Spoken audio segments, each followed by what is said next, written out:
നടിയെ ആക്രമിച്ച കേസിൽ അന്തിമവാദം വിചാരണ കോടതിയിൽ ആരംഭിച്ചിട്ടുണ്ട്. അന്തിമവാദം തുടങ്ങാൻ കൂടുതൽ സമയം വേണമെന്ന് പ്രോസിക്യൂഷൻ ആവശ്യപ്പെട്ടെങ്കിലും കോടതി അനുവദിച്ചില്ല. ഷപ്ന സേതുണ്ട്. ഷപ്ന, അന്തിമവാദം തുടങ്ങിയിട്ടുണ്ട്. പക്ഷേ ഈ അന്തിമവാദത്തിന് മുൻപ് തന്നെ ഈ നടിയുടെ ഭാഗത്ത് നിന്ന് നിർണായകമായ നീക്കങ്ങൾ നടന്നു. ഒന്ന് ഇന്നലെയായിരുന്നു, അത് രാഷ്ട്രപതിക്ക് ജുഡീഷ്യറിയിൽ പോലും വിശ്വാസമില്ല എന്ന് പറഞ്ഞ് രാഷ്ട്രപതിക്ക് കത്തയക്കുന്ന ഒരു സാഹചര്യം. ഇന്ന് ശ്രീലേഖയുടെ പരാമർശത്തിനെതിരെ വിചാരണ കോടതിയെ സമീപിക്കുന്ന ഒരു സാഹചര്യമുണ്ട്.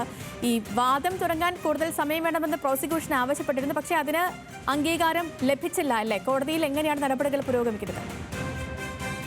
സേതു, ഈ നടിയെ ആക്രമിച്ച കേസുമായി ബന്ധപ്പെട്ട വിചാരണ കോടതിയിൽ ഇന്ന് 12 മണിയോടെയാണ് അന്തിമവാദം ആരംഭിച്ചത്. സാക്ഷി വിസ്താരം പൂർത്തിയായി ആക്കിയ ശേഷമാണ് ഈ അന്തിമവാദത്തിനുള്ള നടപടികൾ തുടർന്നത്. ഇത് കഴിഞ്ഞ ദിവസം തന്നെ പ്രോസിക്യൂട്ടർ അന്തിമവാദത്തിന് കൂടുതൽ സമയം വേണം എന്നാവശ്യപ്പെട്ടിരുന്നു. എന്നാൽ അത് കോടതി അനുവദിച്ചിരുന്നില്ല. ഇന്നിപ്പോൾ കോടതി ലിസ്റ്റ് ചെയ്ത അതേ ദിവസം തന്നെ, അതായത് ഇന്ന് 12 മണിയോടെ അന്തിമവാദം ആരംഭിച്ചിട്ടുണ്ട്.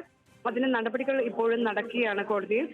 ഇതിനിടെ ഈ നടി ഒരു പരാതിയുമായി, അല്ലെങ്കിൽ കോടതി അലക്ഷ്യ നടപടി ശ്രീലേഖയ്ക്കെതിരെ സ്വീകരിക്കണം എന്നാവശ്യപ്പെട്ട് പരാതി നൽകിയിരുന്നു.